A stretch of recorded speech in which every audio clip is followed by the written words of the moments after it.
అందరికీ నమస్కారం. నా పేరు మధుసూదన్ రెడ్డి. గత కొన్ని నెలల నుండి జీడిపల్లి నరసింహారెడ్డి మరియు జీడిపల్లి దీపిక గురించి వాళ్ళు చేసిన అక్రమాలు బయట తీస్తున్నాను. దాని సందర్భంలోనే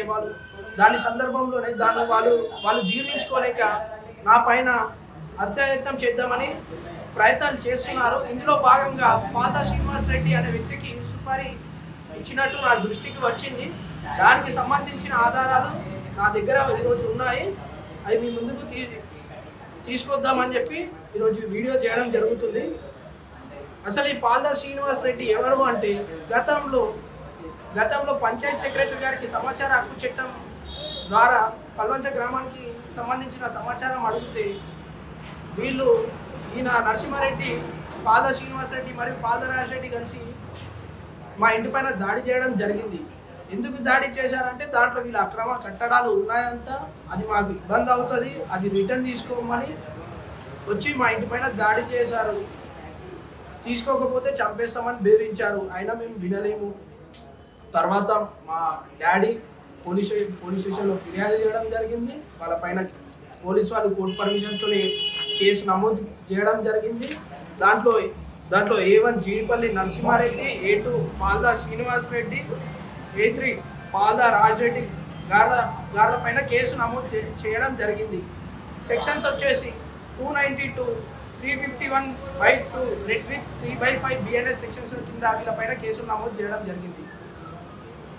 మళ్ళీ దాని తర్వాత వీళ్ళ కూతురు Jeedipalli Deepika government medical college నిజామాబాద్లో MBBS సీటు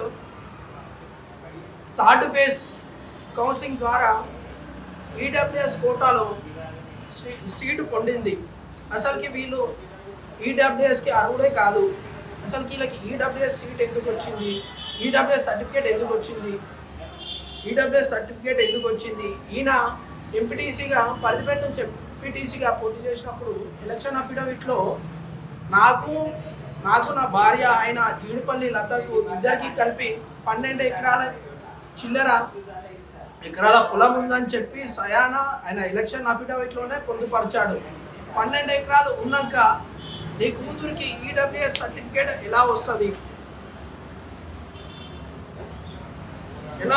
అది కూడా 14 జూన్ 2019 రోజు అదే రోజు అప్లై చేయడం, మళ్ళీ అదే రోజు రాత్రి 6:42 సాయంత్రం 6:42కి MRO గారు అప్రూవ్ చేయడం. ఒకటే రోజు ఫీల్డ్ ఎంక్వైరీ ఉండదు, ఏముండదు. అంటే నీకు రాజకీయ అండానా లేకపోతే MROకి డబ్బులు ఇచ్చి చేయించుకున్నావా? నువ్వు అసలు అర్హుడే కాదు. నీకెలా వచ్చింది? ఇందుకోసమేనా నేను ప్రజలు గెలిపించింది? ఇలాంటి తప్పుడు పనులు చేయమనేనా ప్రజలు గెలిపించింది? ఇప్పుడు ఇవన్నీ జీర్ణించుకోలేక ఇప్పుడు కొత్త పథకం రచించిండు. ఇప్పుడు అదే మా ఇంటి పైన దాడి చేసిన పాల్దా శ్రీనివాస్ రెడ్డి A2 అనే వ్యక్తికి జీడిపల్లి నరసింహారెడ్డి వాళ్ళ అమ్మ పేరు పైన 3 ఎకరాలు పాల్దా శ్రీనివాస్ రెడ్డి గారి పైన రిజిస్ట్రేషన్ చేసి ఇవ్వడం జరిగింది. ఎందుకు రిజిస్ట్రేషన్ చేసి ఇచ్చిండంటే, నాకు తెలిసిన విషయం ఏంటంటే నన్ను చంపడానికి సుపారీ ఇవ్వడం జరిగింది అని నాకు తెలిసింది. దానికి సంబంధించిన వివరాలు,